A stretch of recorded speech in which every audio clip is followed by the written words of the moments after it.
Hoje, para a reabertura dos trabalhos, a gente convidou o professor Armando Malheiro, porque aqui, como a gente tem alunos sonhadores, temos mestrandos sonhadores, temos doutorandos sonhadores, temos professores, alguns doutores, alguns mestres também sonhadores, mas que dentro dos seus sonhos tem muitas dúvidas e muitas perguntas.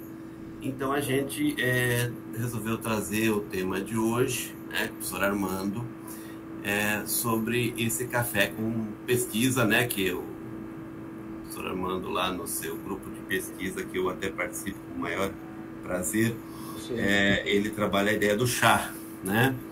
Momento para o chá. O café, faz mais sentido no Brasil ser o café, não é? A gente trouxe para o café, claro. E eu até boto chimarrão no meio da parada. Assim. Exatamente por causa desse lado, dessa matriz gaúcha, né? Pronto, exatamente. Vocês viram que a professora Armando conhece um pouquinho o Brasil, né? E o professor Armando atualmente é da Universidade do Porto, né? E ele vai refletir com a gente um pouco suas experiências, seus conhecimentos e sua forma de pensar sobre doutoramentos, pós-doutoramentos exteriores, principalmente em Portugal e Europa, né? Vendo se é um sonho possível, algumas coisas que a gente sempre se pergunta no grupo e os pessoas é um sonho possível? Dá para fazer? Como faz esse negócio? O que significa? Quem pode? No que impacta? Como faz? Será que eu vou conseguir? Isso está muito longe do meu sonho e assim por diante, né? Então, para vocês terem a ideia, aqui está o mini currículo do professor, tá bom?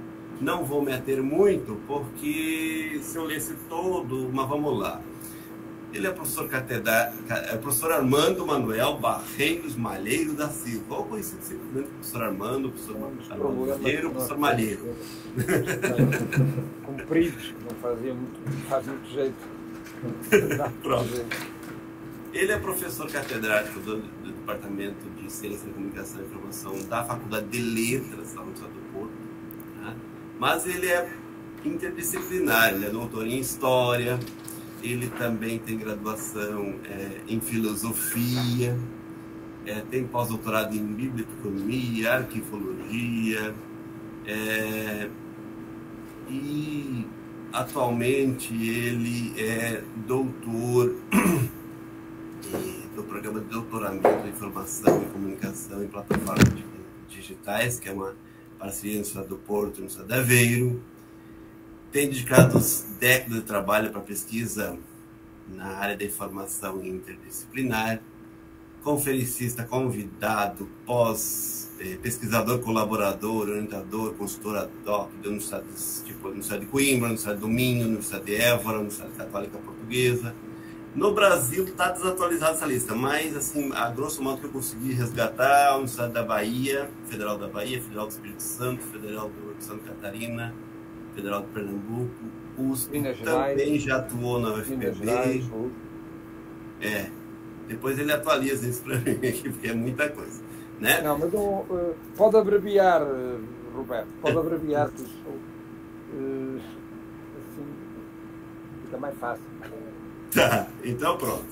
E ele tem várias, assim, a grosso modo, para resumir, no doutorado e pós-doutorado, normalmente tem uma fila para orientar, ou seja, esperando, fila de espera para orientação e assim por diante.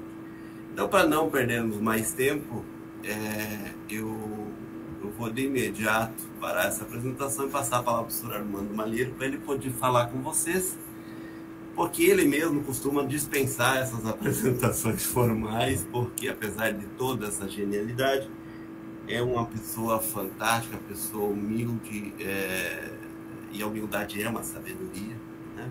Fácil acesso e informal, né? Isso ajuda muito. Então, vocês podem ficar à vontade, aproveitem, pessoal, perguntar muito para o professor Armando depois no final, porque eu já tive essa oportunidade de perguntar bastante para ele, né? Então agora é para vocês esse momento ímpar, e eu vou aqui aprendendo junto com o professor Armando. Esteja à vontade.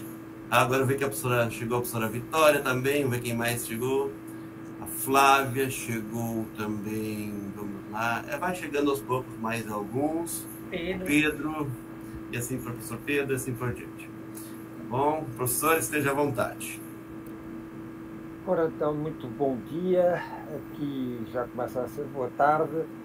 E obrigado, professor Roberto, pelas suas palavras. São palavras amigas e isso, entre amigos, e as palavras amigos deixam-nos sempre um bocadinho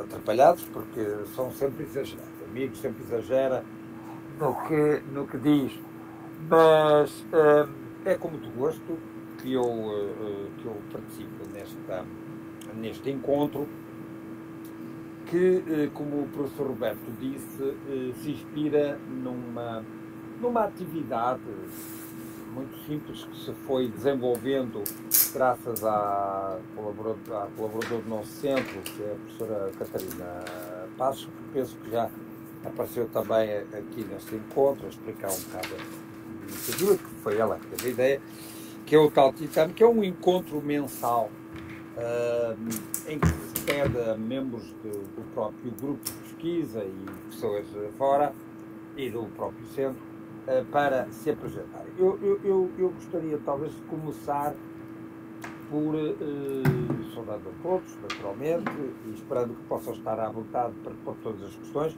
Espero também poder corresponder a essas expectativas. Há coisas em que eu não sou muito bom, os aspectos mais administrativos e de política académica, sempre fugi disso.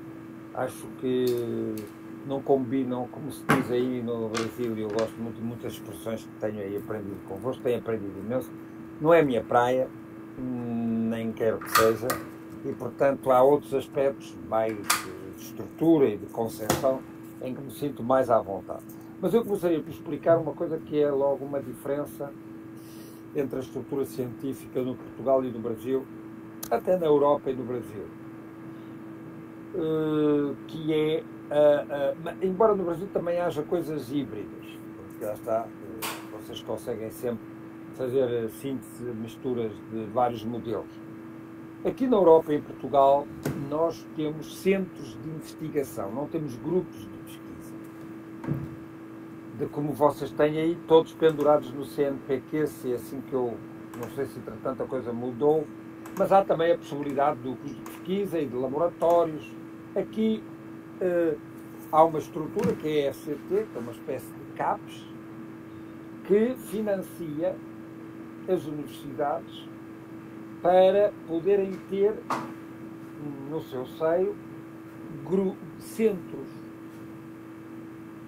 que são uma espécie de grupos de pesquisa ou núcleos de pesquisa, centros de pesquisa ou de investigação, como nós dizemos aqui. Portanto, não são estruturas que estejam penduradas como registadas na Fundação Ciência e Tecnologia, são unidades que pertencem às universidades, mas são financiadas diretamente pela Fundação para a Ciência e Tecnologia, que é uma espécie de CAPES ou de CNPq. Para perceber isso. E quando o professor Roberto se inspirou no CITAM, é que é uma iniciativa de um grupo dentro de um centro, porque nomeadamente o CITSEM, que é um centro de investigação, território, espaço e memória, que foi criado na Universidade do Porto, na Faculdade de Letras, há várias faculdades da Universidade do Porto, naturalmente, que é uma das grandes universidades portuguesas públicas, situado no Porto. Há de Lisboa, há de Porto, há de Coimbra, são as três grandes clássicas, criadas, a de Lisboa, a de Coimbra é a antiga, a de Lisboa e do Porto foram criadas com a República em 1911. E na Faculdade de Letras foi depois, há vários centros, há um Instituto de Sociologia, há um Instituto de Sociologia, foi criado este centro, o CITSEM, que apanha sobretudo ciências humanas e sociais, com grande peso para a história, também tem arqueologia, também tem geografia, e nós, por vicissitudes, isto é, o grupo a que eu estou ligado, é da área da comunicação e da informação. Nós estivemos noutro centro, e em 2019, por ter dissolvido a estrutura em que estávamos antes, que era um centro de investigação em informação e cultura digital, integramos o CITSEM e formamos um grupo que é o Grupo de Informação, Comunicação e Cultura Digital. E dentro deste grupo tomou-se a iniciativa de fazer o tal Tea Time, que é um momento para quê? Para podermos começar a conhecer, uma vez que o centro grande tinha inscrito, o que não quer dizer que fosse ativo, 400 investigadores. Portanto, era um grande centro com investigadores da faculdade, mas também pessoas de fora, de outras universidades particulares, públicas. E, portanto, essa iniciativa, que penso que casa um bocado também com a iniciativa em que estou neste momento, e é que o professor Roberto lidera, é uma estrutura, essa iniciativa tem como finalidade fazer com que as pessoas se conheçam, porque estão todos inscritos, muitos são investigadores integrados, nós temos uma distinção entre investigadores integrados e colaboradores. O professor Roberto é colaborador, porque não é português, porque só os portugueses podem ser investigadores integrados, também é uma característica, enfim, que é sujeita a uma certa discussão, mas o problema tem a ver com o facto de que o financiamento dos centros de investigação é feito pelo número de investigadores integrados, e os investigadores integrados também têm direito depois a poder usar o recurso financeiro para viagens desse centro. Sendo estrangeiros, dava-se a oportunidade aos estrangeiros de serem financiados por uma nacional. Enfim, como mexe com dinheiro, está-se mesmo a ver que houve logo aí que criar essa cláusula de segurança para que só, digamos, os nacionais de investigadores integrados pudessem beneficiar. Porque isso envolve verbas e, só para terem uma ideia, o CITSEM recebeu por 4 anos 2 milhões de euros para as suas atividades, embora haja muitos problemas nesse funcionamento, nomeadamente o número total de investigadores é exagerado em relação àquele número dos que têm realmente projetos, e dentro desses a produção daqueles que de facto se põem por realmente produtivos não é muito alta. Daí que se confirma um pouco uma lei infométrica de 1924, do Bradford, que chegou à conclusão, analisando a produção na área da química, que poucos produziam muito e muitos produziam pouco ou nada. Portanto, isso é muito interessante, e nós continuamos a ter esta lei estatística a funcionar no nosso mundo da investigação, nas nossas áreas, nomeadamente na área das ciências sociais e humanas. Isto foi só para fazer um enquadramento, porque, digamos, há aqui esta diferença entre os vossos grupos de pesquisa e as unidades de investigação em Portugal, onde depois, sendo grandes, podem ter depois diferentes grupos de pesquisa, e o caso do CITSEM do Porto é bastante grande, aliás, terá que ser redimensionado para poder ser mais produtivo. Mas o que me foi pedido, e tem ligação naturalmente com isto, foi porque eu pudesse também dar esclarecimentos dentro do meu espaço institucional, que é da Faculdade de Letras, e eu falo disto, particularizo a Faculdade de Letras, porque no caso da Universidade do Porto, universidades chamadas universidades clássicas são universidades que, ao contrário de outras universidades que foram criadas mais tarde, a partir de 1973, também públicas, que o professor Roberto conhece, como é o caso da Aveiro, e ele pode explicar isso melhor que eu, porque teve essa experiência, percebeu logo, vendo de fora, que são universidades diferentes até na sua extensão e complexidade. A Universidade do Porto tem 12, 14 faculdades, e elas são, de facto, tem 2 faculdades de medicina, 2. Tem uma faculdade de ciências e uma faculdade de engenharia que repetem cursos e que têm professores e investigadores e docentes com formações, por exemplo, na área da informática, que repetem competências.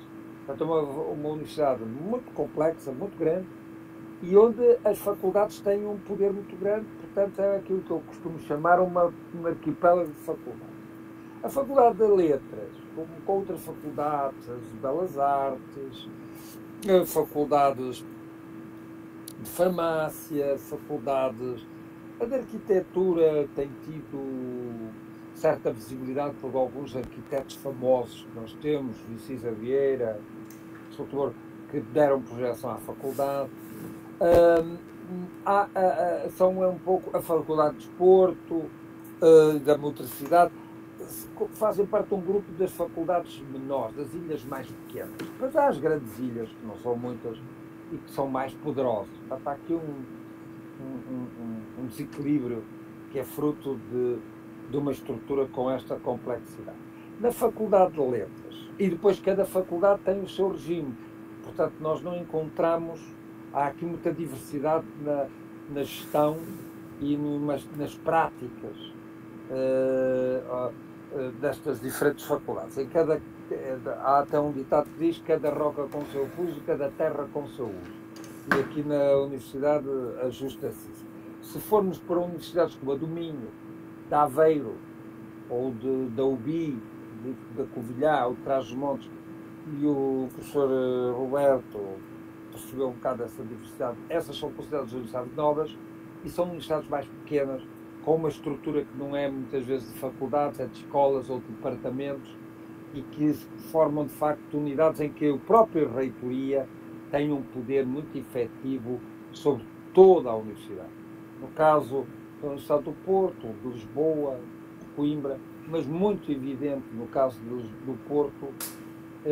Ainda há pouco, almoçando com o reitor da Universidade do Minho, me dizia que achava que tinha comparando-se com o seu colega da Universidade do Porto, achava que o reitor da Universidade do Porto pairava assim sobre um universo sobre o qual não tinha um controle como ele tem na Universidade do Minho, em que no fundo qualquer pequeno problema vai parar à reitoria.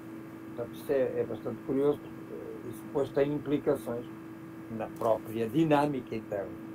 Nós na Faculdade de Letras temos as pós-graduações, os mestrados, os doutoramentos, e não há muito tempo, aí há 15 anos, se tanto, começou a ser regulamentado o pós-doutoramento. E também há outra coisa, mas isso eu penso que todos sabem, não?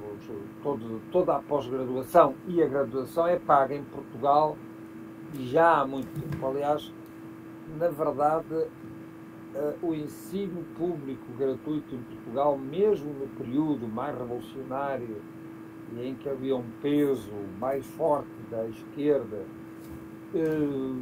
nunca foi muito... Se durou 2 anos ou 3 após a Revolução de 25 de Abril, foi o máximo. As propinas, que em Portugal não têm o sentido de suborno que vocês dão à palavra aí, as inscrições, as matrículas em Portugal passaram a ser pagas bem logo nos anos 80, no início dos anos 80, e foram subindo de valor. Portanto, todo o ensino público é pago. Isso também tem implicações muito sérias numa coisa que é, e que vocês certamente e têm aí, eu percebo isso aí, que é a forma de ingresso nas pós-graduações, por exemplo. Vocês abrem vagas em função da disponibilidade dos professores. O professor pode abrir uma vaga ou 2, isso depois é resolvido em conselho. Se eu disser aqui algumas asneiras, depois o professor Roberto e todos os ouvintes podem me corrigir, não é? Porque, enfim, estou a fazer uma apresentação sem power e é uma conversa que estou a ter convosco. No caso, portanto, o professor abre aí umas vagas e controladas para poder... faz uma escolha em função de um projeto que o aluno apresenta e que muitas vezes, eu constato isso, está muito em sintonia com os interesses do professor. o facto de que a pós-graduação não ser gratuita e ser paga tem logo uma consequência de ingresso muito óbvia. As vagas não são abertas pelo professor, são abertas por um rácio diferente, em que tem a ver com o custo da pós-graduação e com, digamos, um número de vagas que já está estipulado por lei, nunca pode ser inferior a 5 e também não costuma ser superior a 20. Portanto, anda entre os 15 e os 20 vagas e normalmente não é exigida a apresentação de um projeto do candidato. O candidato tem que apresentar um currículo escolar do que já fez, no caso do mestrado tem que ter licenciatura e pode haver uma entrevista. No caso do mestrado. No caso do doutoramento, é obrigatório para ingressar no doutoramento que tenha mestrado e depois a seriação e tenha também presente, digamos, uma carta de motivação, onde pode dizer a temática que gosta de trabalhar, mas não é obrigatório apresentar já um projeto fechado. Até porque, normalmente, o aluno, depois de ingressar no mestrado, ou sobretudo no doutoramento, vai se candidatar a uma bolsa que normalmente não é fácil de obter logo, e essa bolsa só tem uma entidade que a pode conceder, que é a FCT, a Fundação para a Ciência e Tecnologia, e que dá bolsas, concede bolsas a nacionais e também a estrangeiros que venham fazer o doutoramento inscrito em Portugal. Vários brasileiros têm conseguido bolsa e eu tenho alguns alunos doutorandos que conseguiram essa bolsa. Elas nunca conseguem logo ao início e na área das ciências sociais e humanas as bolsas são sempre menos do que para as outras áreas, porque aqui temos ainda esta coisa contra a qual eu sou um crítico veemente, já não tenho paciência para ser feroz, mas veemente, que é esta separação entre as ciências naturais e as ciências humanas e sociais. Apesar de ter havido aquele livro famoso de 1958 do Charles Snow, S-N-O-W, inglês, que escreveu um livro sobre as duas culturas, em que se rebelava contra a perversidade dessa separação, dessa hiperespecialização entre a ciência verdadeira, físicas, matemáticas, biologias, química, e as outras supostas ciências humanas e sociais, continua esta clivagem, esta dicotomia muito forte, e isso vê-se na forma como a FCT encara a ciência, e a ciência com letra maiúscula e a ciência com letra minúscula, e às vezes até os próprios investigadores, docentes das ciências humanas também contribuem para isso, defendendo um relativismo científico que faz da nossa área, que eu estou a falar para pessoas que são, mesmo vindo da economia, a economia está ali na fronteira entre a ciência dura e a ciência muito mole, às vezes pelos resultados económicos que nós vemos os políticos aplicarem, parece mais mole do que dura, e portanto, os que vêm da economia até à psicologia e à antropologia são as ciências moles que acabam sendo consideradas como prioritárias, como úteis, e isso reflete-se claramente portanto, isso não é um problema que esteja só no Brasil, isto é generalizado, infelizmente. Embora em países de tradição mais anglo-americana e nos países nórdicos, na Alemanha, foi-se construindo uma tradição um pouco diferente através da interdisciplinaridade. E, portanto, começou-se a perceber que é preciso juntar diferentes competências, diferentes visões, para se poder produzir um conhecimento novo, mais consistente. Nós, em países da Europa mais do Sul, e Portugal não é exceção, ainda vivemos, apesar de falarmos e batermos no peito interdisciplinaridade, transdisciplinaridade, somos fazemos essas profissões de fé, né? Mas a prática é muito contrária àquilo que deveria ser. E por isso as bolsas são possíveis, mas são pedidas e são normalmente depois de feita a inscrição, que nunca é nas pós-graduações, por um projeto. Coisa diferente, isto no caso do doutoramento e do mestrado, coisa diferente é os pós-doutoramentos, que também a FCT contempla, mas também privilegiando muito, para efeitos de bolsa, a área das ciências, propriamente aquelas ciências ditas as duras, mas que, por exemplo, em faculdades como a minha, a Faculdade de Letras, só muito recentemente, há 15 anos para cá, é que regulamentaram a questão do pós-doutoramento. Há faculdades na Universidade do Porto onde se pode fazer pós-doutoramento, mas não se paga taxa nenhuma e o regime é um pouco... está assim numa espécie de limbo. E também não há bolsa atribuída pela faculdade, que normalmente não se atribui, e também não tem havido abertura de bolsas para pós-doutoramentos, como tem havido para doutoramentos pela parte da FCT. Portanto, o pós-doutoramento tem andado, tem um regime muito irregular em Portugal. Há faculdades que não o contemplam, outras sim, mas não o regulamentam ao ponto de colocar prazos e uma taxa. O professor Roberto fez um pós-doc e ele já encontrou um regime organizado. Pagou uma taxa para 6 meses, mas também poderia, e ele esteve um ano, veio, claro, com financiamento próprio ou da própria origem e não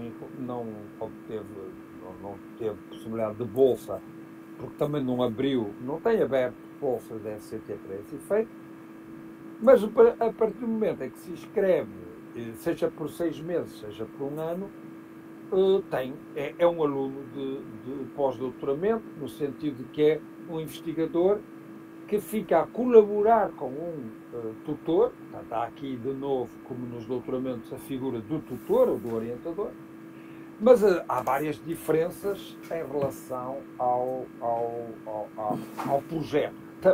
No caso do pós-doutoramento, é obrigatório que ele apresente um projeto, coisa que não acontece nos doutoramentos. Eu não sei se me estou a fazer entender, se calhar eu era capaz de sugerir que me interrompessem, porque senão eu começo nesta narrativa que eu posto a falar, falo sem problema nenhum. Mas eu também reconheço que isso é cair naquela velha tradição de Coimbra do Magister Dixit, que é o mestre fala, o aluno escuta e no fim muita coisa se perdeu e não se transformou. Por isso, se puderem, e o professor Roberto pode gerir isto de maneira a me irem fazendo perguntas, porque se calhar até é capaz de ser mais proveitoso, porque eu posso seguir o meu roteiro assim de improviso, mas se quiserem já pôr questões, até porque não sei se estou a conseguir explicar de forma clara para vocês que não conhecem esta estrutura. Eu estou a falar a partir da realidade que é a minha, e isso contrasta obviamente com práticas que vocês têm aí que são divergentes, até por causa do modelo de financiamento. Não sei se querem já fazer perguntas ou se está tudo meio ainda estático a ouvir. Estão-me a ouvir? Estamos ouvindo bem, professor. Pode ficar tranquilo. O pessoal está tão empolgado com a tua narrativa que nem ainda quer continuar lhe ouvindo. Ficaram empolgados. Depois no final vão lhe perguntar. Então querem agora, mais no com final... certeza uma pergunta que vai vir: quanto custa? Isso é uma pergunta que normalmente vem. Sim, estamos a falar do pós-doc, certo? Pós-doc e doc, não sei, acho que talvez Os pode ter. doutoramentos não têm uma taxa, mas, por exemplo, o doutoramento que referiu, em que por acaso termina, a última edição é a que está a decorrer neste momento, em que o professor Roberto participou, o doutoramento em Informação e Comunicação em Plataformas Digitais, que foi uma parceria entre a Faculdade de Letras, o Departamento de Ciências da Comunicação e da Informação e o Departamento de Comunicação e Arte da Universidade de Aveiro. A matrícula por ano custava 1.750 euros por ano. Mas há doutoramentos mais baratos, porque quem fixa o custo dos doutoramentos são os conselhos científicos e das faculdades.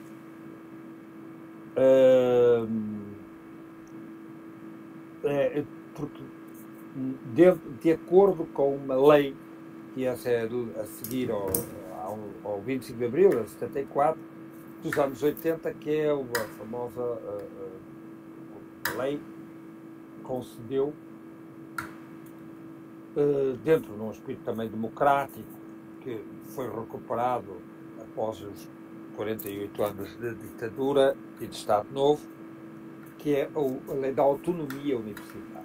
Essa autonomia universitária foi levada muito a sério, embora não seja vivida da mesma maneira nas diferentes universidades. Quer dizer, por exemplo, no caso do Porto, a autonomia universitária chegou ao ponto das faculdades terem uma autonomia que nas universidades ditas mais novas não existe dessa forma, não é? É mais mitigado. E, portanto, as faculdades fixam os diferentes preços. Claro que há umas balizas, não é? Mas há doutoramentos mais baratos. Portanto, mas isso, nos doutoramentos e nos mestrados, a matrícula é mais barata, não lhe sei dizer o valor, do mestrado em Ciência da Informação, que é o mestrado que nós temos, porque ao nível da graduação, na Faculdade de Letras, na área da Ciência da Informação, que é a minha área, nós estamos ligados com a comunicação, mas temos também, ao nível da graduação e do mestrado, dois cursos próprios, mas são feitos não são feitos só pela Faculdade de Letras. Esses cursos foram concebidos, a partir de 2001, com uma parceria muito estreita com a Faculdade de Engenharia, que nos traz, a partir do Departamento de Sistemas de Informação, o know-how da informática e da tecnologia digital. E depois, ao nível do doutoramento, arranjámos um outro parceiro, que foi o tal Departamento de Comunicação e Arte, que tem cursos de tecnologia, de ciências e tecnologias da comunicação. Nós poderei depois explicar porque é que ao fim de 14 edições, com um êxito bastante acentuado e até com uma avaliação da agência avaliadora, que é também uma espécie de CAPES, mas só para a avaliação de cursos, que é a A3S, deu-nos até uma pontuação grande, mas o doutoramento acabou porque os colegas de Aveiro decidiram fazer um doutoramento específico nos mídias digitais e, portanto, cá está, é um exemplo de como o discurso da interdisciplinaridade, da transdisciplinaridade, na prática é um discurso, mas não é uma prática. E isso mostra... E estamos em 2023. Eu assusta-me muito como é que as pessoas, em 2023, ainda não levem a sério para a prática uma exigência que para mim é óbvia. Estou a ver isso com muita nitidez.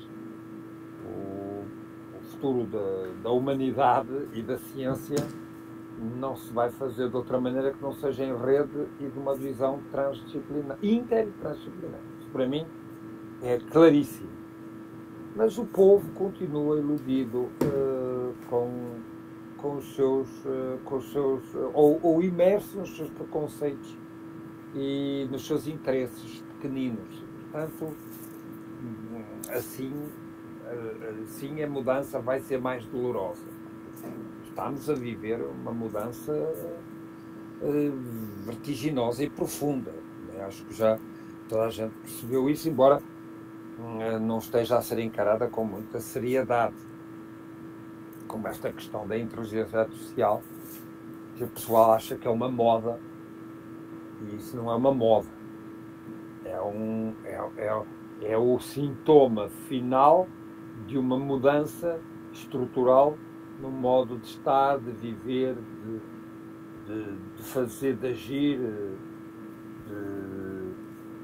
nem sei se de amar e de nos relacionarmos mais intimamente. Vai ser uma transformação absolutamente profunda e com implicações imensas ao nível filosófico, porque é ao nível da própria ontologia. Aliás, há um livro recente que eu fiz que é o futuro do ser humano, não é? Quer dizer, da própria natureza humana. Quer dizer, nunca se tinha posto o problema ontológico de se o humano continuar a ser aquilo que nós conhecemos ou se o humano não deverá conhecer novas formas, como o cyborg, que já não é um cyborg, mas que será um humano que já incorpora tecnologia. E isto já não é só também inteligência artificial, isto já é a alteração da natureza humana com incorporação de tecnologia. Isto não é nenhuma ficção científica, isto hoje estamos confrontados com isto, e achar que isto é assim uma coisa, um episódio ou um acidente, será leviandade. Portanto, muitos de nós já não veremos as consequências disto, mas estamos num ponto de viragem. Portanto, mas isto foi para explicar, foi uma derivação por causa do nosso doutoramento estar a terminar, e vai haver um novo doutoramento, aos que estejam interessados, naturalmente, na Faculdade de Letras. Em mídias digitais já começou este ano em Aveiro, portanto isto deu origem a 2 doutoramentos, e o nosso está para aprovação pela A3ES, e seria para arrancar já em setembro, será um doutoramento em Ciências da Comunicação e da Informação, com professores de Ciências da Informação e das Ciências da Comunicação. Sobre o pós-doc, a diferença do pós-doc para os dois programas, para os 2 cursos de pós-graduação, mestrado e doutoramento, é que de facto o pós-doc é tratado de forma individualizada, não há um prazo, enquanto que para os outros cursos há prazos de inscrição, porque eles começam dentro do nosso período letivo, que é diferente do vosso, começa em setembro, o nosso começa em setembro e acaba em setembro de um ano e acaba em julho do ano seguinte, e vocês fazem o ano letivo dentro do ano civil. Portanto, começa em fevereiro e acaba em dezembro. Ou começa em março ou abril e acaba em dezembro. Nosso começa sempre num ano e acaba no outro. Portanto, mas tem prazos. E tem prazos para inscrição. O pós-doc não tem prazo para inscrição. O professor Roberto inscreveu-se quando lhe deu jeito de inscrever-se, falando comigo. E nós já nos tínhamos encontrado, eu já não me lembrava. Aliás, o melhor episódio que marcou o nosso encontro e a nossa amizade foi irmos. Eu vivo em Praga, ele instalou-se na mesma cidade que eu não sabia, e quando nos íamos reunir para começar o nosso trabalho, o professor Roberto estava sentado ao meu lado, na caminhonete. Tínhamos ido de ônibus, que é um veículo que eu uso, que é muito mais cómodo e permite-me dormir, e o professor Roberto estava ao meu lado e pergunta-me se não era eu o professor Malheiro. Portanto, começámos a nossa reunião, que era para ser feita na Faculdade de Letras com alguma formalidade, começou logo no ônibus. Portanto, isto, enfim, não deixa de ser um episódio que tem a sua graça e as suas coincidências. E, portanto, ele começou quando pôde. de acordo com o seu próprio calendário e disponibilidade na instituição a que está ligado. Mas depois de começado, tem um período determinado para terminar, que são 6 meses, ou um ano. E teve que fazer um projeto que foi combinado antes com o orientador que ele escolheu. Portanto, há aqui uma grande liberdade que eu penso que não há tanta no Brasil, porque acho o regime mais rígido. Portanto, o professor tem aí um papel muito mais rígido. O professor escolhe, o professor pode impor a temática. No caso dos doutoramentos, eu sei que é assim. Nós não. Há as inscrições, há as inscrições de doutoramento, há uma seleção feita pela comissão e depois, ao longo no caso do doutoramento, da parte curricular, os alunos vão melhorando ou afinando melhor o projeto que querem trabalhar. Portanto, o projeto nunca é apresentado antes, é ao longo da parte letiva, do ano letivo, e depois é o aluno que escolhe o professor. Não é o professor que escolhe o aluno. E o professor pode ser confrontado com a necessidade, pode ser confrontado com a emergência, o facto de poder ter alguns alunos, um número um pouco alargado de alunos que querem ser orientados por ele. Claro que aí o professor tem a possibilidade de recusar, porque não é viável. Já tive esse tipo de situação, orientar 10 alunos, já 5 alunos já é um número acima do suportável. Portanto, mas é o aluno que escolhe.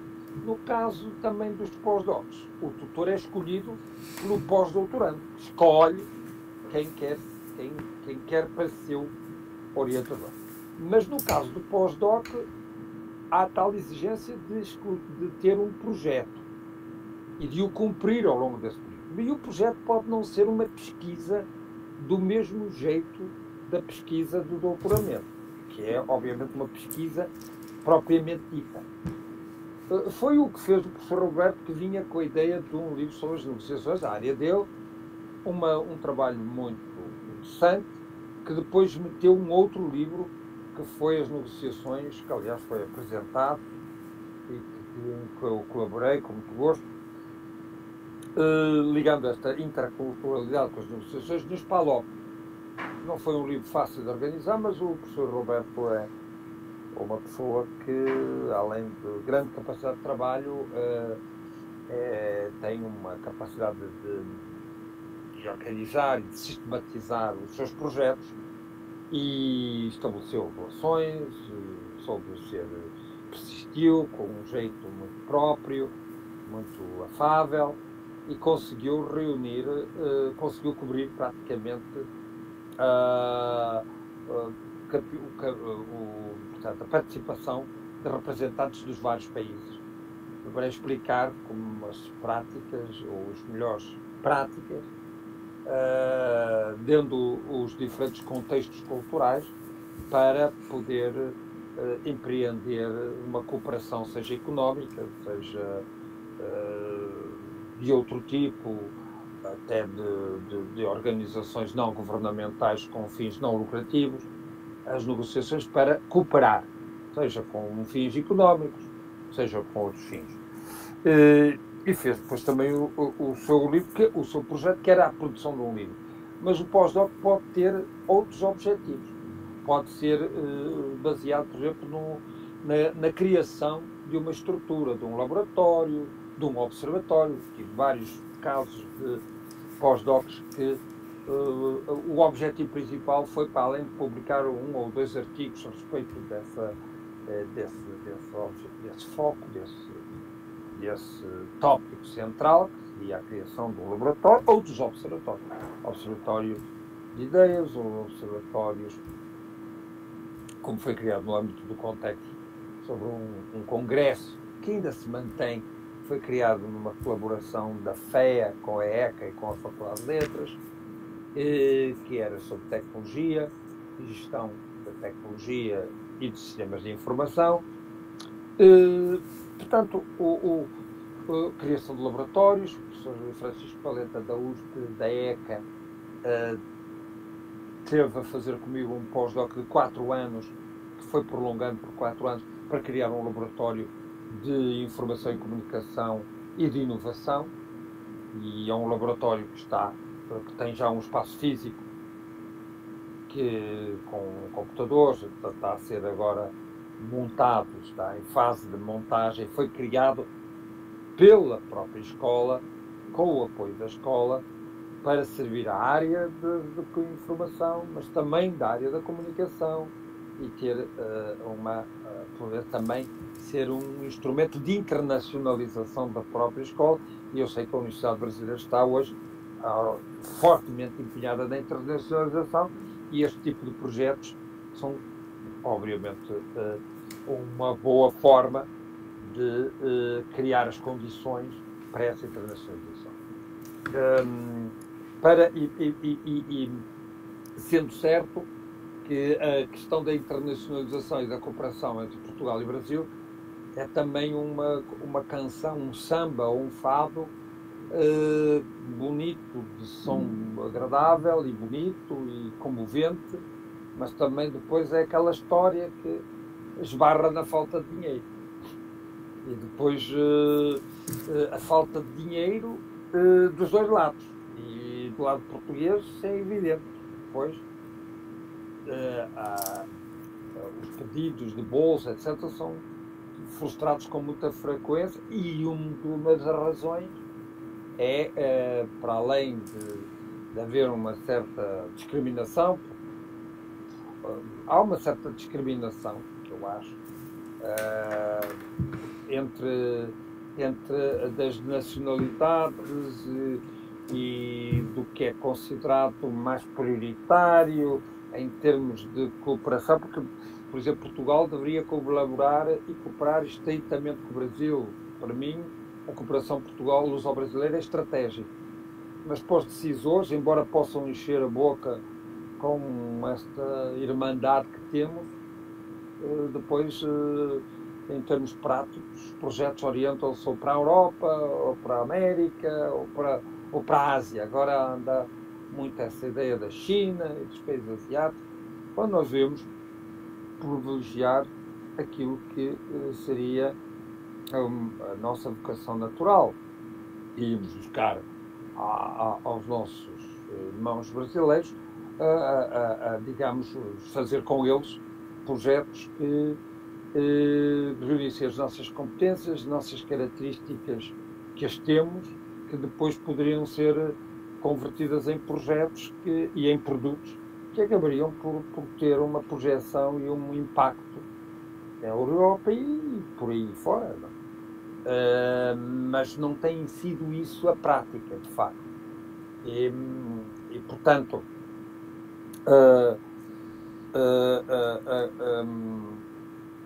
por isso é que, enfim,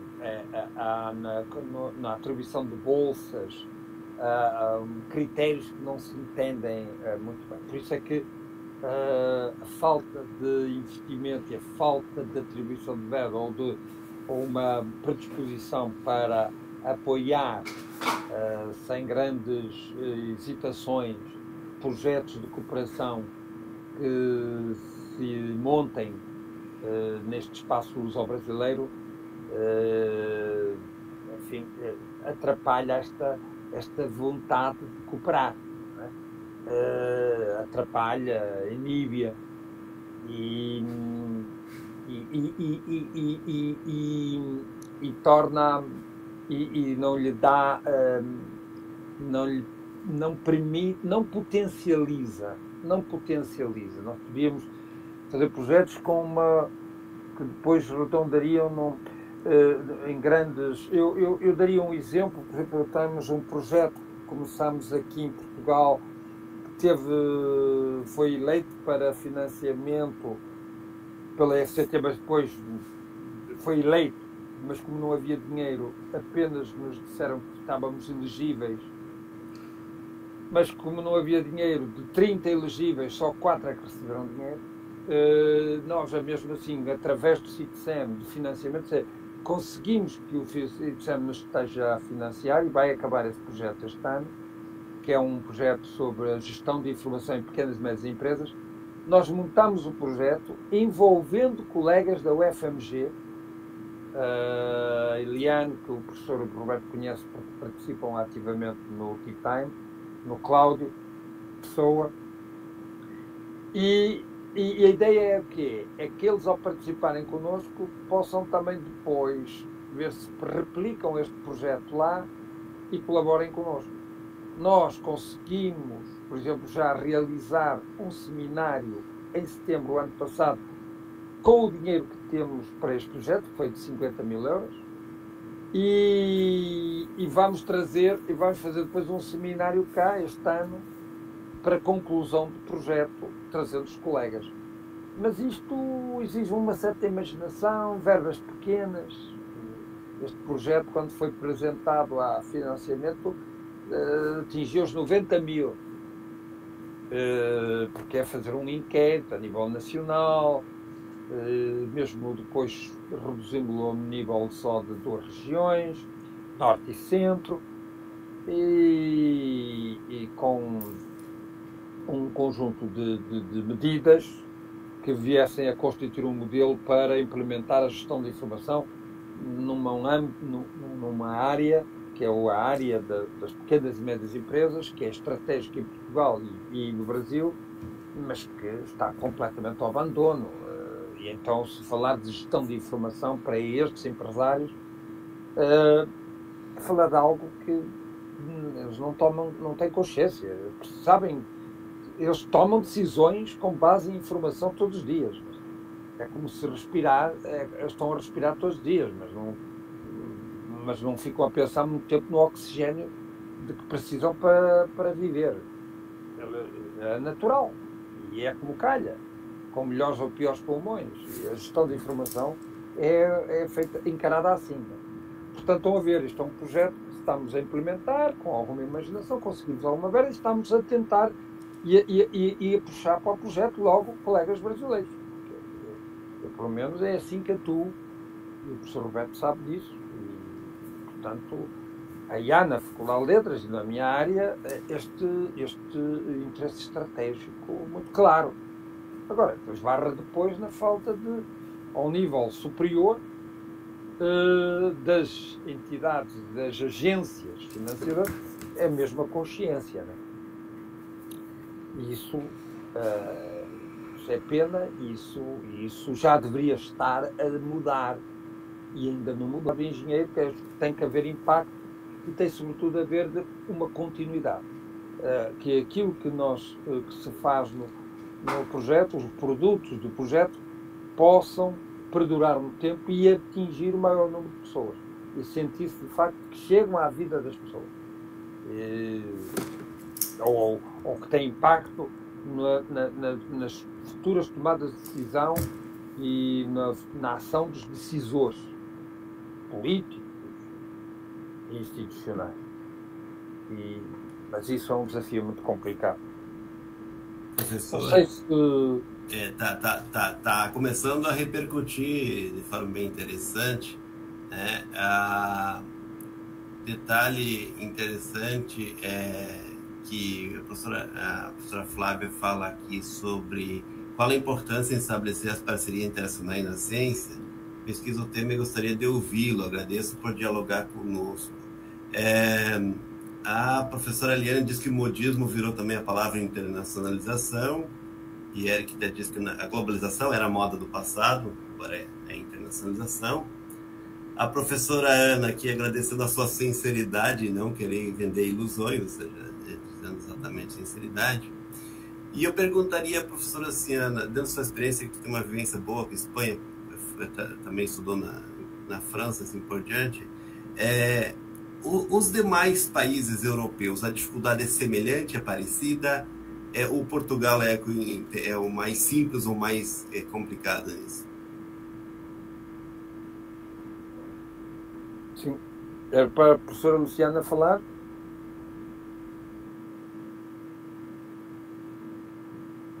Tá, professora? Estamos a ouvir?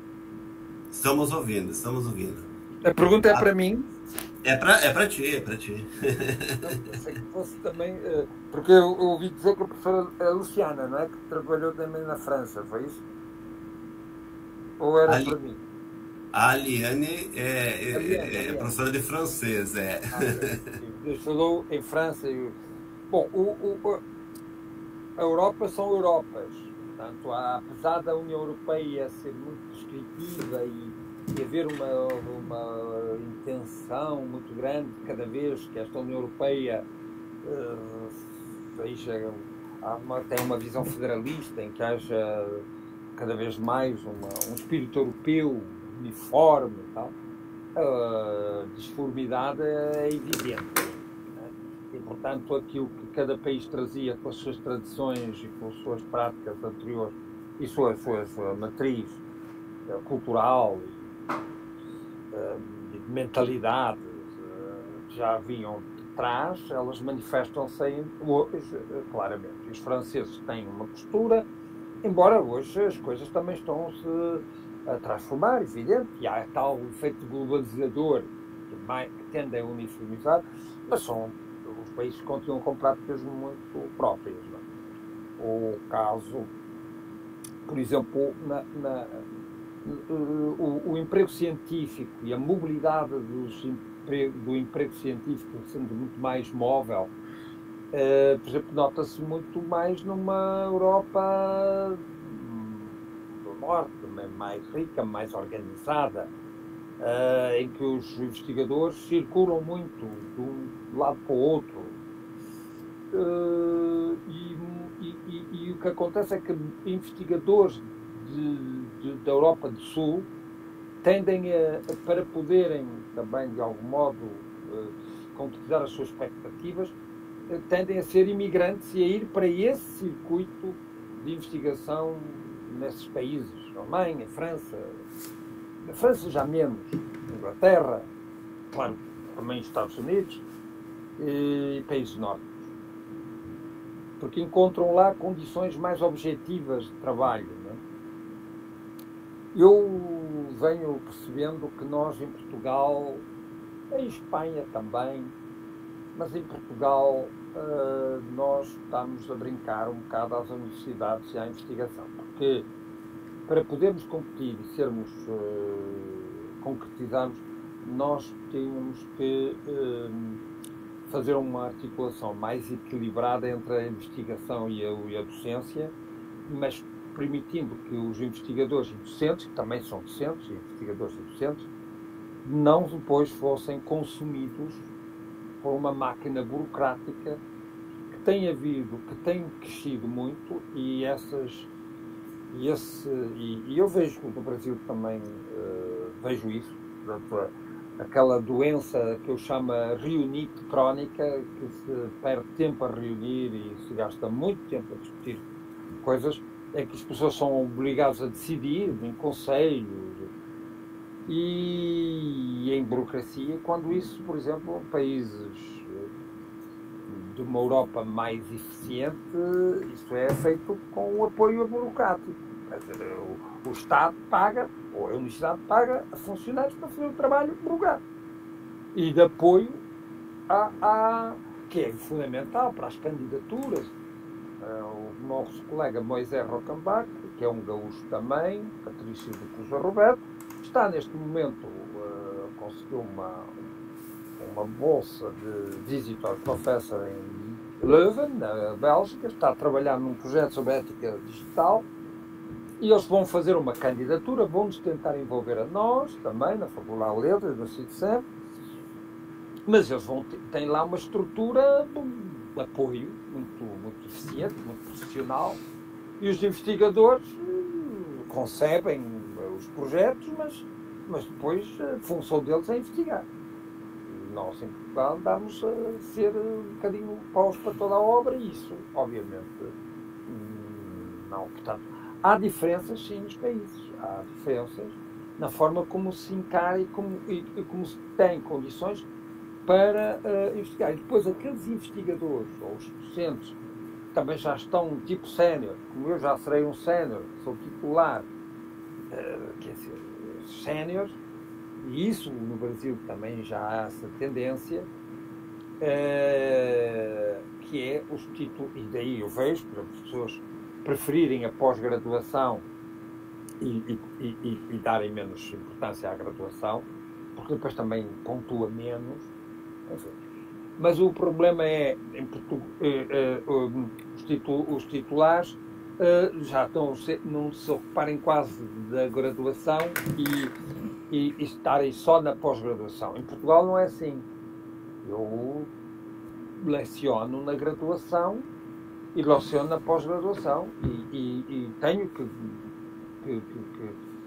para preencher o meu tempo de serviço, tenho que ter aulas na graduação, obrigatoriamente. Mas também não é isso que eu acho mal. Eu não acho isso mal e eu até acho isso saudável. Porquê? Porque acho que a graduação, um risco que está a acontecer na graduação é que se está a facilitar cada vez mais e a baixar imenso nível. E nós, na graduação, se continuarmos a tratar os alunos, infantilizá-los, como eles já vêm muito infantilizados e pouco maduros, se contribuirmos ainda mais para isso, eu acho que tem que se ter graus de exigência. E a única maneira de fazer isso não é fazendo doses mínimas de remédio, é dando a dose que é preciso para que o remédio faça efeito, senão estamos aqui também a entrar numa lógica muito perversa. E também e dar aulas na pós-graduação. O que é perigo, o que perturba o trabalho é que haja depois muito tempo gasto em serviço e em atividades que deviam ter o apoio de quem sabe fazer. As questões de gestão, para mim, são evidentes. Eu não me formei para ser gestor. Se eu sou investigador e docente, é a investigação e a docência que eu tenho que fazer. Não é agora andar a digerir centros, a fazer orçamentos, a fazer política permanente, de arranjar parceiros e tal, que se gasta um tempo imenso. Se eu tiver jeito para isso, então fazer só isso. Mas isso depois passa a ser uma carreira. Agora, se é para investigar, é para estar a investigar e ensinar, ligando o ensino à investigação, portanto, comunicando o conhecimento que se vai adquirindo e desenvolvendo, e isso já dá, isso já é suficiente. Isso, para ser feito, bem feito, já ocupa a vida. E ocupa a vida e ocupa a semana, porque para ser investigador e docente, já só com este tipo de atividade, já dá para ter uma vidinha muito escrava, com horas, sem um horário de pegar às 9 e largar às 5. Porque, pelo menos é assim que eu fim já destas décadas largas de trabalho, não sei, não percebo o que é uma semana inglesa, nem um fim de semana inglês, não sei bem o que isso é. Talvez depois, quando for para uma outra dimensão transcendente, me expliquem lá em cima o que é que isso é, porque eu cá em baixo não consegui perceber ainda que é uma semana inglesa na atividade que eu tenho. E te descontando aquela parte chata, burocrática e tal, em que procuro fugir, mas que atrapalha muito a vida, que é a queixa geral que temos. Não é? Portanto, essa questão de como é que depois, nestes outros países, essa carga tem sido é menor, porque não destruíram, como se destruiu aqui, porque havia secretariados, aqui em Portugal, na Faculdade de Letras, lembro-me de haver um secretariado que apoiava os professores em cada departamento. Hoje a Faculdade de Letras tem 2 funcionárias a dar um apoio que não se percebe bem qual é, para toda a faculdade, com 180 docentes. Portanto, quando davam apoio a 20 docentes, cada uma dentro de cada departamento, agora dão um apoio a 180. Assim é. Portanto, o professor escreve as notas, faz a pauta, faz os registros, faz a prática toda digital, que isso é outra coisa também muito engraçada, que é, como está digitalizado, qualquer um entra na plataforma e põe-se a fazer o trabalho de secretaria, que é uma coisa também interessantíssima. E quando dá conta, passaram horas a fazer isso, porque depois os registros não funcionaram, depois houve ali uns erros na inserção dos dados, depois fiquei errado, depois voltei a fazer. Quer dizer, enquanto se anda nisto, como é que se pode estar a produzir conhecimento novo?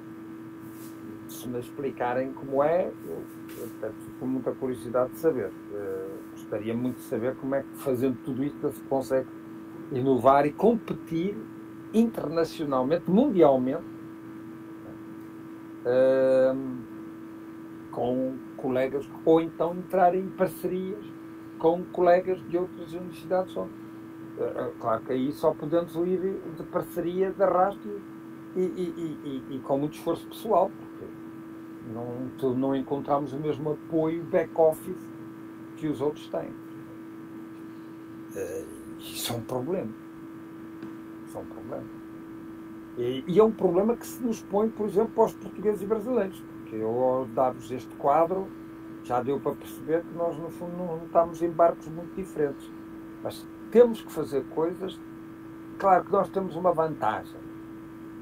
É que as dificuldades sempre nos ensinam a obrigar, as dificuldades são inaceitáveis, mas como são parte da nossa vida, e já faz parte do nosso karma, aguçam o nosso engenho. Pois nós somos imaginativos e isso contorna as dificuldades. Mas é um modo de viver que, se pomos a olhar para a América, ou pomos a olhar para a Alemanha, ou pomos a olhar para os países, ou pomos a olhar para os asiáticos neste momento, por exemplo, para a Coreia do Sul. Eu já tive alunos coreanos em Erasmus que funcionam.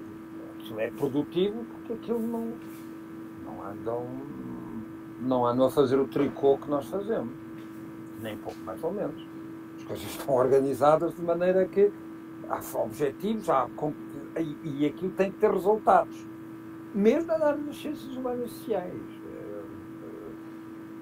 Obter resultados é o lema. E para isso há um trabalho com organização e com dedicação. Exclusiva, sem distrações. Este é, por exemplo, um problema que nós temos que ir resolvendo no nosso espaço luso-brasileiro quando andamos na cooperação. Temos que sermos organizados, coisa que não é fácil para nós. E por isso é que eu tenho falado, o professor Roberto sabe isso, e ele, aliás, praticou isso, é usar deadlines. Porque sem uma deadline as coisas não nascem. E usar por exemplo, pode-se usar, por exemplo, ter um projeto de pós-doc em que temos determinados produtos para fazer. Os produtos que o professor Roberto concebeu e trabalhou comigo não acabaram dentro do período do pós-doc todos, mas ele fixou-os para acabar e prosseguiu, que é outra coisa importante. Mas aí tem que se ter esse espírito, porque senão as coisas não funcionam. Mas também isso é feito à custa, tem que haver aqui um esforço muito grande. Se houvesse uma estrutura, um financiamento, etc., tudo ficava mais fácil, porque estas imposições de prazo tinham também que ser cumpridas e portanto, o grau de produtividade seria maior. Mas não havendo isso, a pessoa fica muito mais entregue à sua própria capacidade de cumprir os seus objetivos, o esforço pessoal é maior, mas é bom que haja, porque só assim é que conseguimos superar um pouco as dificuldades em que nos movemos. E movemos com dificuldades, de facto. Mas isso também não é impedimento para nós, portugueses e brasileiros, de fazer coisas. Podemos fazer melhor. Fossem as condições outras. Mas se ficarmos à espera de que as condições apareçam, só as encontraremos já no outro mundo. Para os que acreditem que há outro mundo. sei se, entretanto, já há mais reações. As pessoas podem diretamente falar comigo, não sei. Isso, agora eu pedi que o pessoal faça as perguntas direto ao professor para não ficar esse apenas dual aí. Bom dia, eu tenho uma dúvida. A professora Liane, aqui do LEA, sou colega do professor Satu, e minha área é língua francesa. Eu tenho uma dúvida, professor. Esse valor de 1.750 euros, é isso para o doutorado que o senhor falou? 1.750 por ano? No caso do pós-doc, é esse valor também? Não. No caso do pós-doc, não tem nada a ver. No caso do pós-doc é 6 meses, 350 euros. Certo. Um ano, 500 euros. Ah, perfeito, ótimo. Bem mais acessível. E o regime é mais livre, na medida em que, aí sim, é exigido um projeto, portanto, mas esse projeto é discutido com o tutor. Depois, são pedidos uma série de documentos, como a certidão do seu doutoramento, etc. A documentação que é exigida na Faculdade de Letras não é muito grande. E um parecer do orientador a dizer que sim, que concorda com o seu projeto. Isto dá uma garantia de que, quando se inicia o projeto, o pós-doc já há uma preparação, portanto, inclusive permite que o pós-doc seja feito à distância. Outra coisa, não é preciso que a pessoa esteja o tempo todo em Portugal. Montes de casos. No caso do professor Roberto, é diferente. Ele esteve em Portugal. E alguns estão, talvez até por uma razão de... Há uma vantagem em fazê-lo fora do Brasil e vir para Portugal estar um período. É que a imersão é melhor e as condições... Quer dizer, foge-se do habitat onde as coisas... Eu tenho muitas essas experiências. Fora trabalha-se melhor do que em casa. Sim. Vamos a ser objetivos, que é assim mesmo, não é? Porque fica-se liberto daqueles compromissos que, se a pessoa está ali, mesmo que queira fugir, é apanhada na esquina, não é? Sim, com certeza. Eu sei isso aí muda muito a situação. Mas pode vir no início, pode voltar para o Brasil e pode vir no final para, por razões mais até burocráticas, e fechar o processo. Sim. Uma grande quantidade de pós-docs que eu tenho, já devo ter mais de 20 e tal, já nem perdi a conta de pós-docs que orientei. Uma parte grande tem sido feita neste regime. Certo. E para eu conseguir, por exemplo, visualizar o nome dos professores, por exemplo, que trabalhem na minha área. Então, por exemplo, no caso, digamos que eu vá numa faculdade de letras e procure ou leia mesmo, enfim, onde é que eu consigo ver os professores que eu poderia pleitear fazer um pós-doc? Muito fácil, porque, enfim, essa é a facilidade que hoje temos com a internet, né?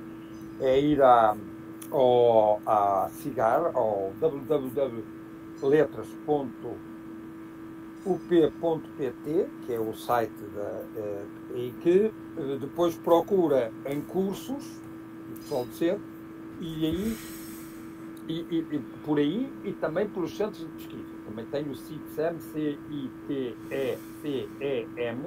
o CITSEM, que é uma unidade de investigação, onde também, por exemplo, há um grupo que trabalha as questões da cultura francesa, as culturas anglo-alemã, estudos alemães, estudos ingleses, anglo-americanos, e aparecem lá os investigadores. Mas como os pós-docs são não através do CITSEM, quer dizer, não é no CITSEM que não é na unidade de investigação que faz a inscrição, mas na faculdade, tem lá dentro dos cursos, por exemplo, aí tem que escolher em função também do seu projeto. Por exemplo, francês, didática de francês, cultura francesa, problemas, por exemplo, da cultura francesa, da política francesa, da sociedade francesa. Tem professores na área do francês, mas também pode ser que isso transvase a área do francês e entre também na área das relações internacionais, da política, da história.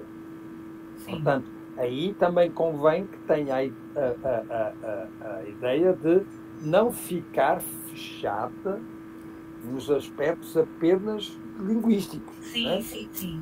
E, portanto, não é só com um professor de francês que pode vir a desenvolver o seu projeto. Pode também associar a esse professor francês outros professores, e não só da Faculdade de Letras. Aproveitar o pós-doc da Faculdade de Letras de Porto, por exemplo, para estabelecer relações com gente de Coimbra, de Lisboa. Sim, sim, Hoje, perfeito. através da internet, consegue isso.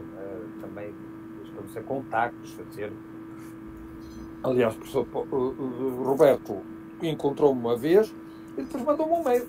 E, claro que eu admito que nem todos sejam tão acessíveis. Mas, Sim. sim.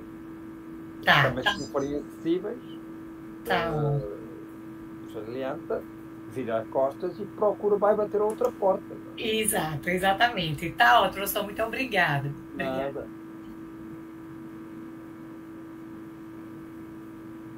Vamos lá, os demais queiram fazer perguntas, por favor. Fala, professor Cláudio.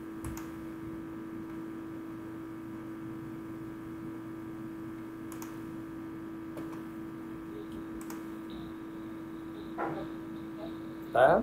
Não sei se Não estamos lhe ouvindo, professora. Tá ruim o áudio. Tá bem baixo, Cláudia. Agora vocês me escutam?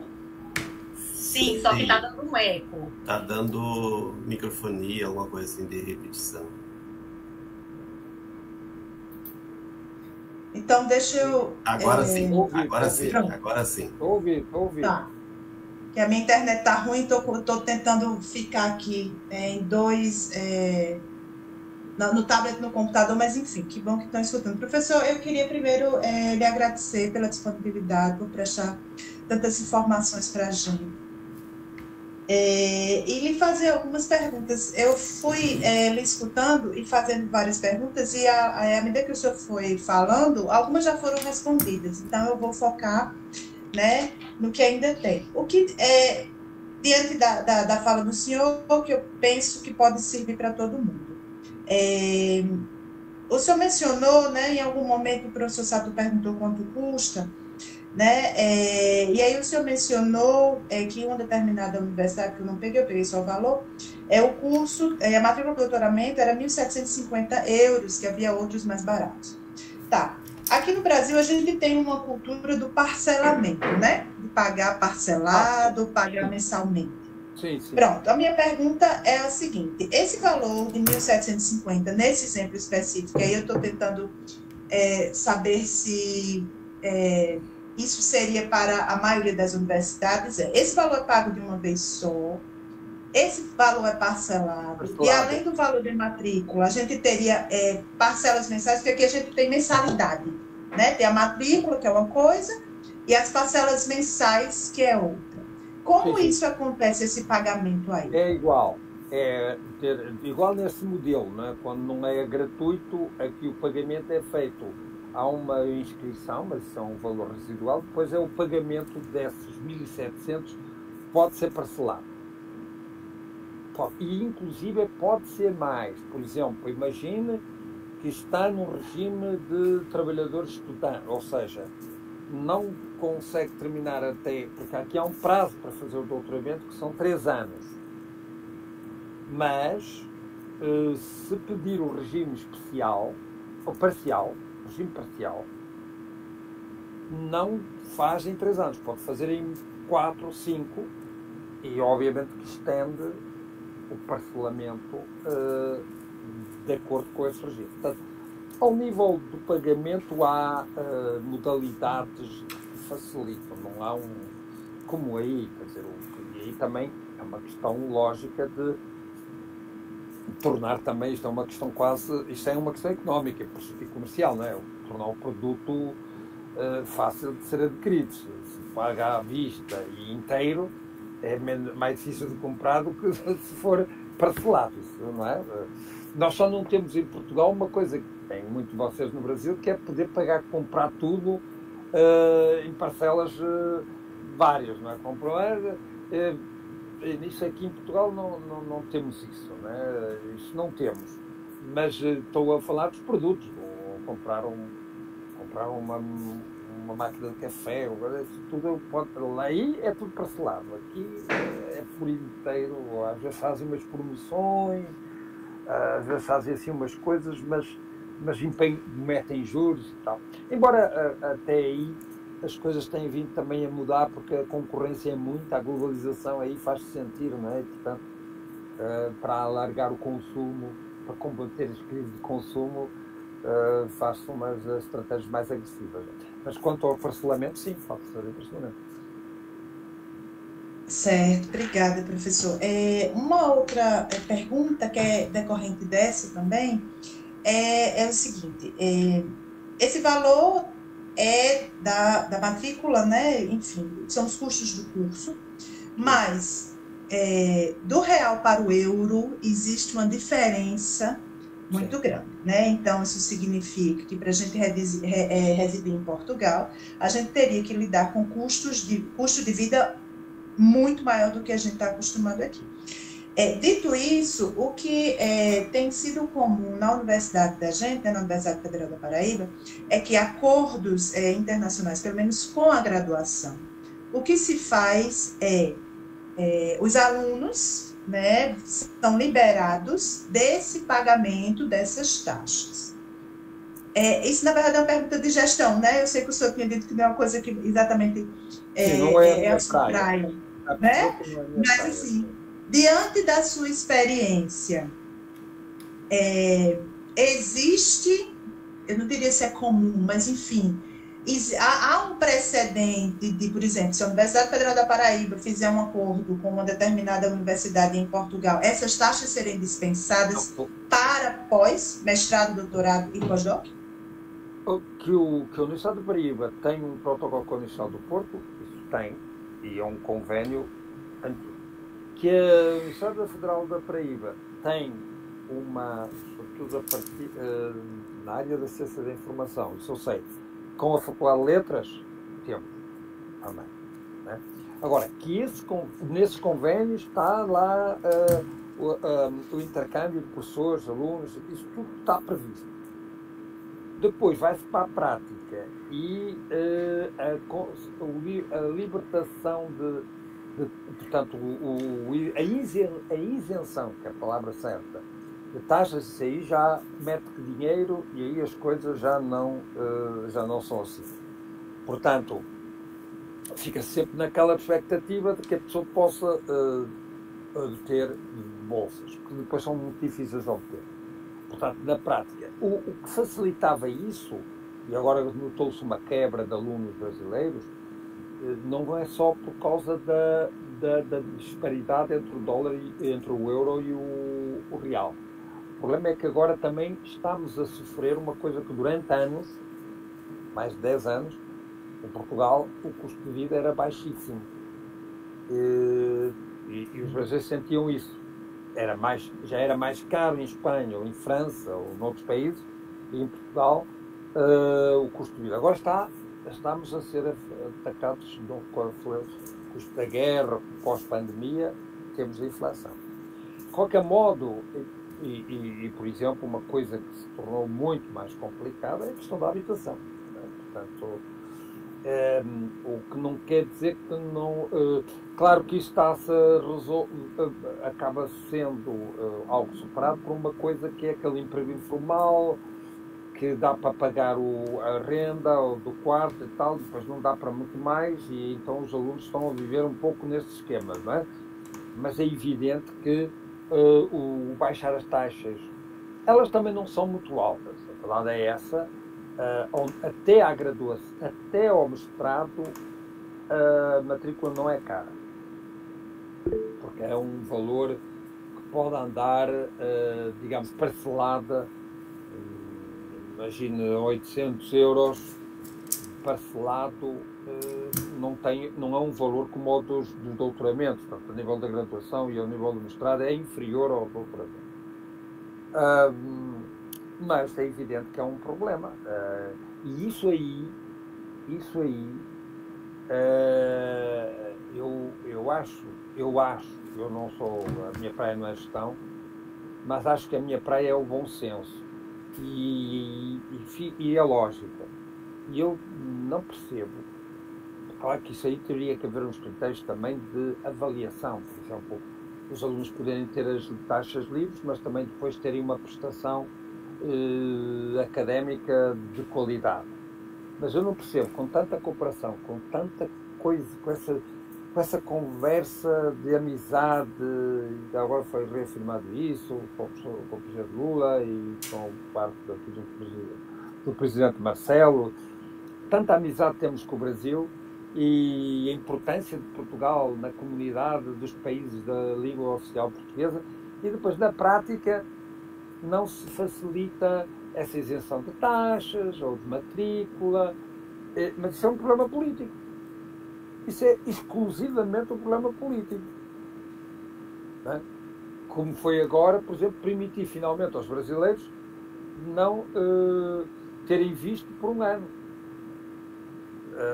Podem já ter, é-lhes dado concedido automaticamente para depois ser regularizado. Fez-se agora. Porque, mas até agora foi obrigado os brasileiros a sofrerem com essas peregrinações tenebrosas ao CEF, que é uma espécie de Polícia Federal para a imigração, em que andam aí a correr e a serem, como ainda no outro dia contavam, como um colega vosso da Universidade do Espírito Santo, que tem feito peregrinações ao CEF, porque ele trouxe o filho com ele e tudo isso. E é um desespero. E ele até teve que ser grosso. Isto não faz sentido, mas infelizmente já é ao nível, é a tal nível. E isto não acontece tanto noutros países, apesar de haver muito chauvinismo e um tratamento, às vezes, da imigração muito pouco humana e civilizada. Mas, sobretudo, porque noutros países as regras são muito mais claras. E em Portugal, entre aquilo que são as intenções e o que está na lei, nós temos leis bonitas, muito ajeitadinhas. O problema é que depois da lei para a prática, o contraste é frustrante. Eu sei que isso não é só cá em Portugal, nós temos a matriz, é luso-brasileira. Portanto, isso para vocês também é um alívio, neste sentido, não tem que vir com ilusões. Portanto, é só, não é? Portanto, não venham para Portugal pensando que estão a ir para a Alemanha, não é? Quer dizer, Portugal é uma extensão de muito do que vocês conhecem como realidade cotidiana, nesses aspectos burocráticos, e que é preciso, enfim, fazer aí certos malabarismos para ter um jeitinho para encontrar a melhor solução das coisas. Enfim, é uma prática que já conhecem. Mas tem a dificuldade que desgasta. E as regras nem sempre são claras e permite um maior desgaste. Não é? Muito obrigada, professor. Nada. Espero não ser desanimador com as minhas notas pessimistas, mas eu sou realista. Ou realistas, né? Parece que a minha função é explicar com verdade aquilo que eu conheço. Mas ao mesmo tempo... Sem fake news, né? Sem narrativas e fake news. Ao mesmo tempo, e o professor Roberto é testemunha, eu sou um convicto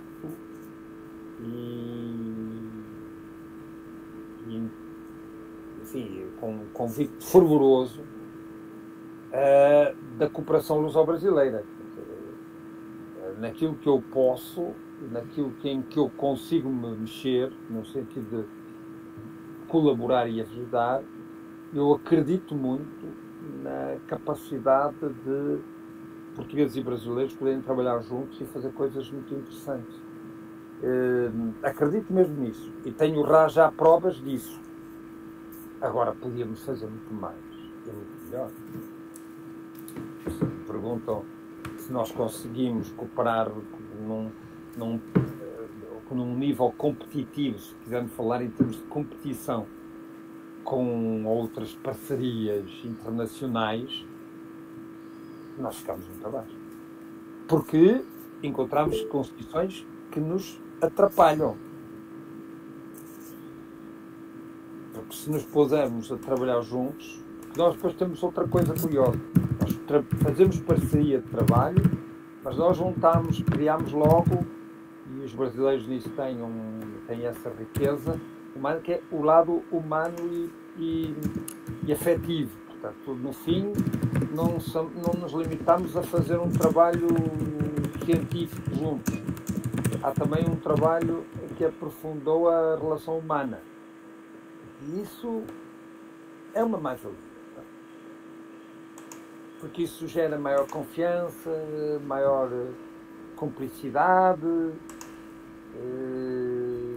uma forte empatia que ajuda a trabalhar melhor. Não é uma relação fria de trabalho, né? Só para obter resultados, depois cada um vai à sua vidinha, não é? Professor, isso é um aspecto, não é, que dá uma tonalidade própria à nossa cooperação. Bom dia. Bom dia, professor Malheiro. Bom dia. Eu sou a professora Silvia, eu trabalho também, sou colega do curso SATU, trabalho também no curso LEA. Eu tenho uma pergunta, assim, sobre o programa, esse novo programa de doutoramento, Ciências da Informação e da Comunicação. Há alguma previsão de quando vão sair as informações sobre esse programa?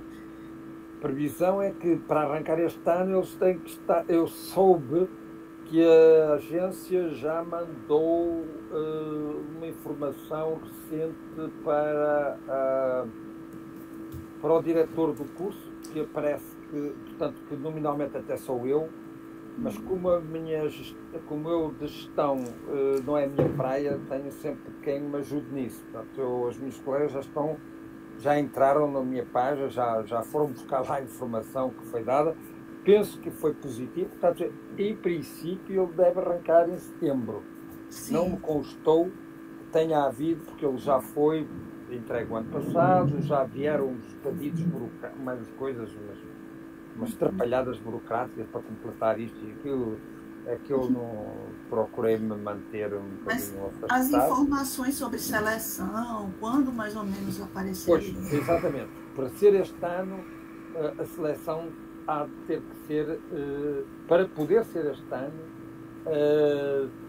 haverá os prazos para o doutoramento, para a seleção, há um prazo, né, de candidaturas, terá que ser aberto em maio. Certo. Maio, junho. Portanto, nós nestes próximos mês e meio haverá uma informação. Eu depois posso passar ao professor Satu a informação, se o doutoramento abrir. Ele também depois fica na tal página que eu indiquei à professora Eliana, né, www.letras.p.pt. Eu repito, o site é fácil, www.letras.p.pt. Certo, Isso, eu já havia anotado aqui. Acho que era isso, é mais uma curiosidade, porque eu tenho uma certa paixão por Portugal. Eu acho que culturalmente nos identificamos imediatamente a partir do momento que a gente pisa em Portugal. Tenho vários colegas que têm até um certo preconceito. Não, o melhor seria estudar em outro local e tudo. Passei quase um ano na Espanha e a partir do momento em que eu pisei em Portugal, já na minha volta, a sensação era que eu estava respirando em casa. Então eu tenho... Isso ajuda. E é isso que pode fazer da nossa cooperação algo de muito natural. Sim. Porque não há uma barreira, não? Há mais proximidades e afinidades que diferenças. Exatamente. Embora também haja diferenças, mas as afinidades são muito fortes. Por isso é uma base para podermos trabalhar bem juntos. E a minha experiência é que eu trabalho bem com o colega brasileiro. Para mim, eu também tenho a mesma sensação ao chegar ao Brasil. Eu tenho sempre essa tendência a experimentar Portugal como ambiente de estudo, porque eu experimentei a Espanha e havia muitas diferenças, sabe? Em alguns momentos eu sentia certos entraves e pesquisar o que me passava, sabe, as Não, ideias. há tapas pela Ai, atitude. Não, é isso. certo que a Espanha também são Espanhas. Na Galiza Sim, não encontra a mesma ambiente que encontra em Madrid, não é? exato, sim, sim. Mas, ou na Catalunha. Uhum, Mas há diferenças de facto e essas diferenças eu sinto. Eu tenho uma origem até galega, por minha mãe, mas eu não coopero muito bem com os espanhóis. Confesso, não é aquela coisa do brasileiro argentino, se calhar é também um bocadinho. Eu não é bem a minha. Também não é muito bem a minha praia. sim, Eu identifico mais a trabalhar com o brasileiro, sim, seja um brasileiro do Sul, seja um brasileiro do Nordeste, seja um brasileiro do Sudeste. Para mim é muito mais fácil, porque a conexão é muito mais natural e imediata, não é? uhum, sim, E depois há aquele jeitinho, há essa questão da criatividade, uhum, há maior respeito pela criatividade que vocês trazem para as coisas, que se calhar noutros países ela pode criar assim uma certa reação, resistência, talvez. resistência. Exato. E eu vejo essa vossa criatividade como.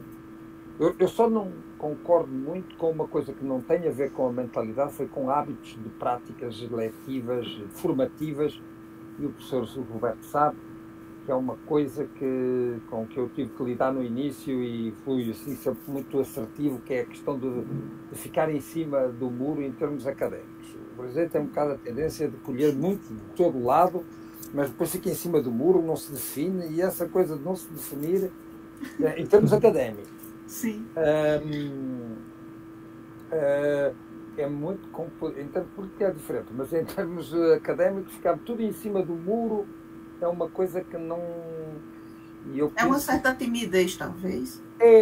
e se calhar até práticas curiosas que eu fui encontrar no Brasil, de coisas que são resquícios de uma mentalidade ou de Coimbra, daquela mentalidade antiga das universidades clássicas, ou francesa, muito da Sorbonne, coisas assim, que é o mestre é um pequeno Deus, ele determina, e o aluno, por exemplo, de doutoramento, tem que seguir as determinações do mestre, porque, por exemplo, em tese de doutoramento, não pode dar muita opinião, porque só depois é que ele pode começar a ser opinativo, porque até aí é ele reproduz, ele não produz. Essa ideia de que ser um reprodutor e não um produtor inquina o processo formativo científico. A ciência tem que ser um ato, uma atividade produtiva, com a criatividade, e não reprodutiva. Se a gente vai para uma tese para reproduzir o que o mestre, para fazer o que o mestre acha bom que se faça, não é? Há, aliás, um ditado em Coimbra que diz que o melhor discípulo é aquele que, respeitando do mestre, não tem que o seguir necessariamente. E esse é o meu lema. Senão estamos a perder tempo. Pois, bom, vou ficar de olho e aguardo as informações. Obrigada. Muito bem. Eu vou, enquanto os demais se inscrevem, eu vou perguntar algumas coisas. A questão do graduação e mestrado integrado. Eu vou ter um outro aluno de graduação aqui. Como é que funciona essa questão do mestrado e graduação integrada?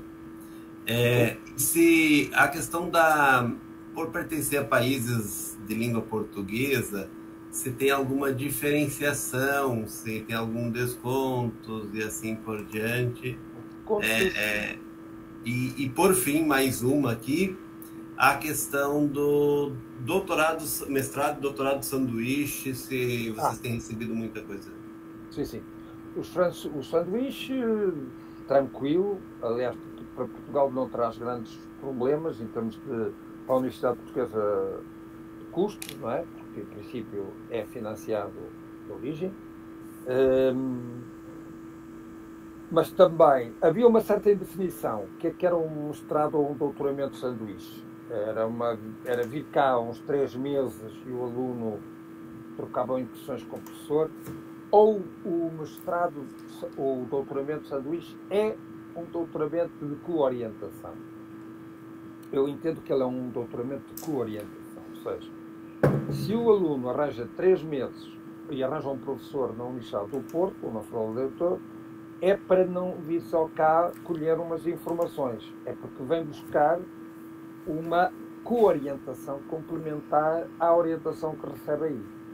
Então deve haver uma participação deste coorientador estrangeiro das bancas de qualificação e da própria banca. Ele deve ser portanto, e isto deve ficar escrito no próprio doutoramento, que foi orientado pelo professor tal, e em colaboração, portanto, a indicação de Santos Luís ser uma coisa que vem, digamos, a um plus ao doutoramento. Uma coisa é ser um doutoramento feito só inteiramente no Brasil, outro com uma colaboração estrangeira. Não é cotutela, porque isso é outra coisa, que implica ter a validação nas duas faculdades ou nas duas escolas, mas é uma valorização para o doutoramento que a pessoa fez. Não fez um doutoramento apenas interno, fez um doutoramento de sanduíche que deveria significar coorientação obrigatória do outro lado. Portanto, teve um coorientador para todos os efeitos. Não teve só um orientador. Teve um co-orientador. Isso, claro, pode não implica uma cotutela, não quer dizer que isso valide a sua tese imediatamente no estrangeiro, mas passa a ser uma característica que a sua tese pode ser ter.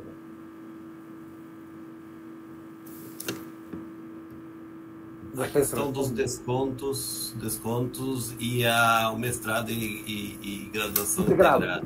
O mestrado integrado é uma coisa que cá já esteve e agora até já está a acabar.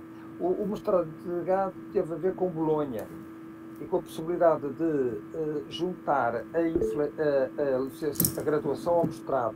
E assim, por exemplo, o mestrado são 2 anos, a licenciatura eram 3, a graduação, e então o mestrado integrado é fazer a graduação e seguir imediatamente para o mestrado sem seleção. Portanto, quem se mete numa determinada licenciatura já tem que ter obrigatoriamente de fazer o mestrado. Isso não foi para todas as graduações, era para a graduação de medicina, para a graduação de engenharia, mas nas áreas das medicinas e das engenharias. Eu sei que nas engenharias acabou agora em Portugal. Mas também há uma certa instabilidade, muda governo, mudam as políticas, não há nenhuma estabilidade de um governo para outro. Enfim, isto é uma prática ancestral que nós temos e que também não ajuda muito à estabilidade das políticas. E, portanto, temos isso. Agora já acabou. Portanto, já foi moda, já deixou de ser, não quer dizer que não volte a ser. Enfim. Mas aí já percebo também porque é que a minha praia não é a gestão nem a política, porque eu, com este modo de funcionamento, dou-me mal, não é? Porque há pouca estabilidade, lançam-se, mas porque eu acho que a política e a gestão tem que ser estratégica, mas a estratégica não é a curto prazo, a estratégica só funciona bem se tiver longo prazo, não é? Médio e longo prazo, para haver resultados, porque é preciso tempo. E nós trabalhamos sempre aqui nessas coisas com tempos curtos e intercurtados, e assim não dá. O aluno de graduação tem desconto por ser de... Não tem. Paga propina como aos outros, mas deveria ter. Isso é uma questão meramente política. Isso havia de haver também uma pressão. Se nós tivéssemos uma CPLP que fosse uma comunidade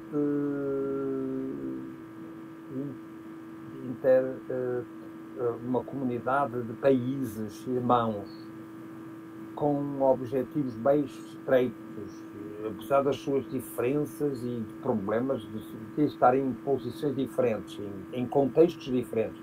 Portugal está na Europa e a Europa tem hoje políticas de imigração muito estritas, mas se houvesse uma comunidade que não fosse apenas um espaço político, que é um espaço para ter uns embaixadores a gerir aquilo, uns funcionários poucos, enfim, e para fazer umas conferências, uns encontros.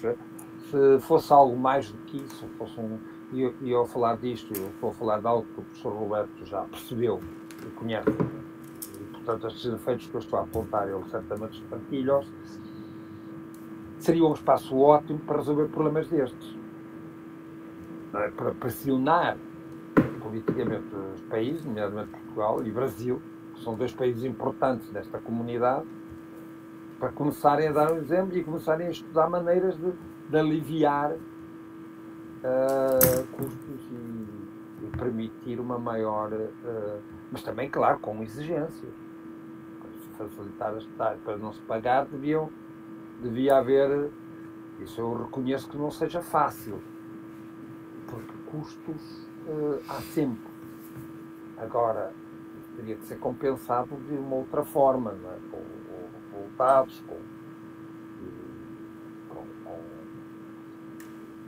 será difícil que isso tenha uma cobertura generalizada, não é? Mas era uma coisa que deveria haver, de facto, eu acho. Muito bom. Mais alguma pergunta, pessoal? Nós já estamos avançando 2 horas de conversa. Sim.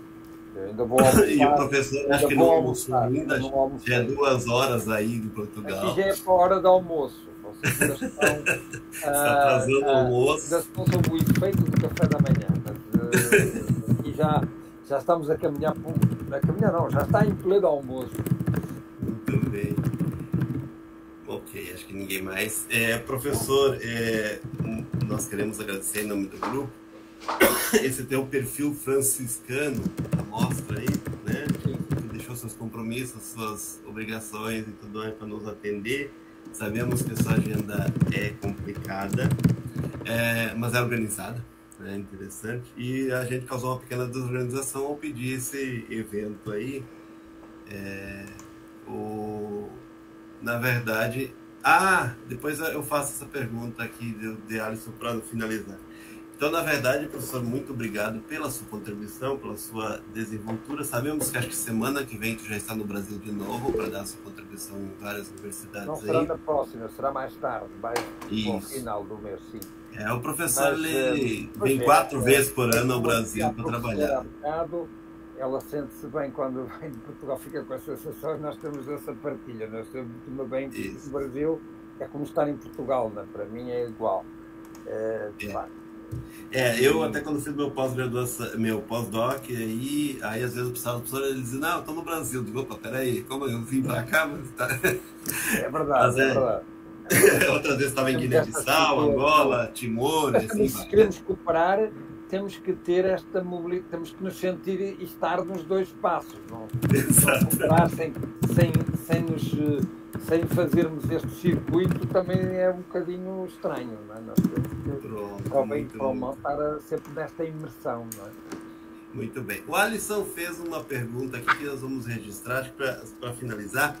Se em Portugal existe a modalidade do mestrado, o doutorado e mestrado profissional também, ou isso é uma moda só no Brasil, que aqui tem o acadêmico e o profissional? Aí também tem essa separação? Não, isso é moda brasileira. É tudo mestrado e doutorado e ponto final, né? E o que há é que no mestrado ele pode ser feito no mestrado uma dissertação que tem obviamente um cariz mais científico e de pesquisa, e o aluno pode optar nesse mesmo mestrado por ir fazer o estágio numa empresa e aí ter a desenvolver um projeto. Portanto, nós distinguimos projeto de dissertação dentro do mesmo mestrado e não mestrado profissional e mestrado, que aí no Brasil é fruto do problema de será é público, portanto é gratuito, o outro será pago. Como aqui é tudo pago, a distinção é feita dentro do mestrado. Muito bem, esclarecedor. Muito obrigado, professor. Desejamos um bom dia. Tenho certeza que o senhor Tenho certeza que o senhor ajudou a mudar a vida das pessoas para o futuro aí, porque tinham muitas dúvidas e a partir de agora vão ter pelo menos alguns nortes para seguir. Muito obrigado mesmo. Prazer ter. É meu gosto e espero que sim, que possa ter contribuído a fazerem escolhas e planejarem o vosso futuro académico imediato. Isso, e podem contar connosco, dentro do possível, somos poucos, mas boa vontade há muita. Como o senhor